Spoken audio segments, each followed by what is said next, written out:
This video is the Child and Youth Protection Training of the Main Street Baptist Church in Oneonta, New York. Jesus considers it grievous when someone causes a vulnerable one like a child to sin. But if anyone causes one of these little ones who believe in me to sin, it would be better for him to have a large millstone hung around his neck and to be drowned into the depths of the sea. When a grown-up abuses a child, that child is dramatically scarred and certainly makes the child prone to a sinful life as an adult. So Jesus tells us that as we minister, we must be shrewd as snakes and as innocent as doves. A characteristic of our ministry, therefore, must not be that of naivety. We recognize that evil is subtle and often can seep in if we're not taking some protective means for our children and teenagers. It is therefore our desire to make Christ followers of children and youth in a safe environment.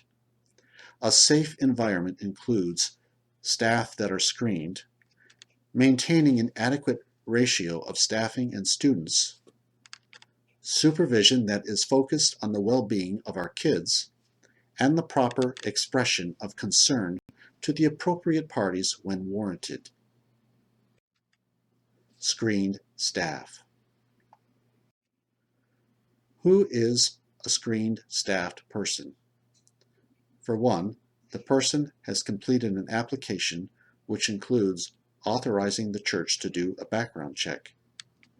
Background checks are performed as necessary by an appropriate pastor and reference checks by ministry leaders. Ministry leaders also interview the candidate applying along with a supervising pastor, those who are serving on a regular basis. Every person who regularly works with children and youth must be screened.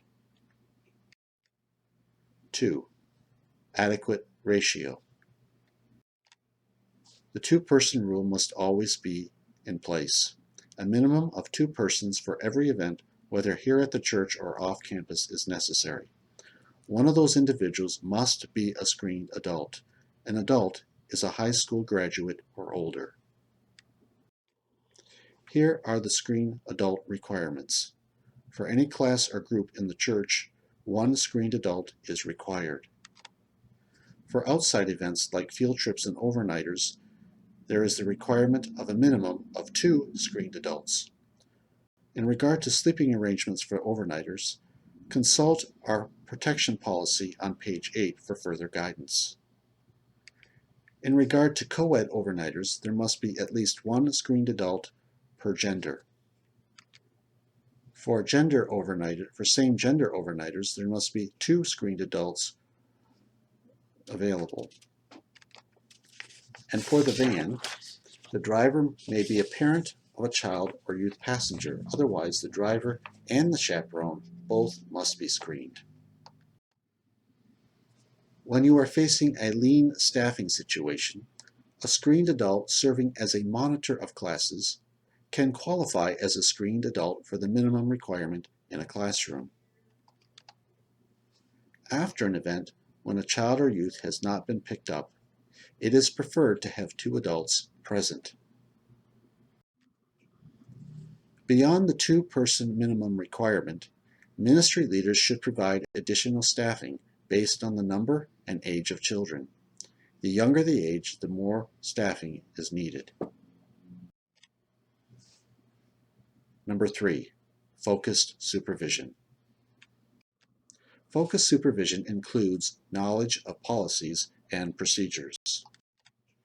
Administer proper discipline.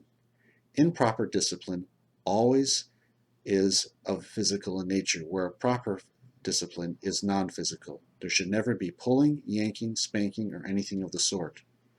Speak to the child calmly with direct eye contact. Make clear what the consequence will be, and do what you say you will do if the child does not comply. It should be remembered that children and teenagers should be supervised at all times following the 2-person rule. If there is a need to evacuate, you should know the route and the procedures. In each classroom, there is a primary route, which is the red route, and a secondary route, the blue route, if the primary route is blocked. Review those diagrams posted in your classrooms often. Take all children to the Bluefields Cafe. When you leave, make sure you have your classroom roster. Use proper equipment for younger children. If you are working in the nursery, there is an evacuation crib in room 3 on the right-hand side of the closet when you face the closet, and there are also walking ropes for preschool children. Leave single file with the teacher in front and the assistant at the rear. Verify that all children are present when arriving at Bluefields. You should also keep children off furniture and heat registers, such as tables and counters, and running should only be done in the gym, not in the classrooms or in the hallways. When a child is injured, if there's a life-threatening situation occurring, immediately call 911. Remain calm. Describe to the dispatcher the situation in detail and remain on the line for further instructions. Notify the parents and ministry leader as soon as it is feasible and have someone waiting outside to meet the emergency personnel. For minor cuts and bruises, use the first aid kit nearest to you. The first aid kits are located in room 4, the closet outside of the blue room, and in the closet outside of the office on the shelf. There is also an AED machine, the defibrillator machine, in the library. When an injury occurs, make sure to fill out the accident injury form located with the first aid kits and submit to your ministry leader. When there is an active shooter in the building, you may be notified by the two-way radio, or you may alert the head usher using the radio yourself once the children are safe. If you can get the children out of the classroom in the building, do so. Otherwise, hide them under furniture, lock the doors, and turn the lights off. Stay away from windows and don't use your cell phone. Use the two-way radio by pushing the call button to alert and then pressing the side button when speaking and releasing when done. Focus supervision also includes updated information on your students. If your program uses the kid check, make sure parents have checked their child in at the check-in station. If the child does not have a sticker, notify the supervisor to have the child properly checked in. When you receive your class roster, delete names of students that are not in your class that are on the list, and yet add to the list students that are present but not on the list. All parents should have a guardian receipt. When the parent arrives to pick up their child, match the code on the receipt with the child's tag to release the child to the proper parent or guardian. If your ministry does not use KidCheck, follow the registration procedure outlined by your program director. Focus supervision also includes awareness of children and their special needs. You should know what the concerns and issues are of your children by checking KidCheck roster or a supplied record from your ministry director. Make sure you know who has food allergies or other medical issues. Talk with parents if you are not certain. Focus supervision also includes clarity regarding the division of responsibilities on a teacher-assistant team. Support staff, those who are serving as assistants, have a critical role in the safety and well-being of our children and teenagers. Those running ministries, ministry leaders, should have clear job descriptions of what the responsibilities are. If you are the lead chaperone or teacher, you should communicate with your support staff who is doing what if it's left up to your discretion. It is recommended that the assistant is the one to keep track of attendance and sign-in process and knows what the special needs are and communicates that to the teacher. Finally, focused supervision includes full engagement and attention. We can be distracted by socializing with adults or by using electronic devices. Staff should only use electronic devices for emergencies or to communicate with a parent or ministry director. Express concern. In order to express concern, We need to have proper knowledge of what is appropriate and inappropriate in regard to behavior. Here are the definitions of the various types of abuse. Physical abuse is a violent, non-accidental contact resulting in injury. This includes, but is not limited to, striking, biting, or shaking. Injuries include bruises, fractures, cuts, or burns. But note, physical abuse does not always leave identifiable physical evidence. For instance, there can be internal bleeding or internal bruising. Sexual abuse includes inappropriate touching with or without clothing, demands for sexual performance, sexual threats, or coercion for sexual purposes.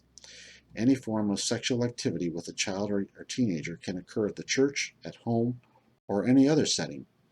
The abuser may be an adult, a youth, or another child.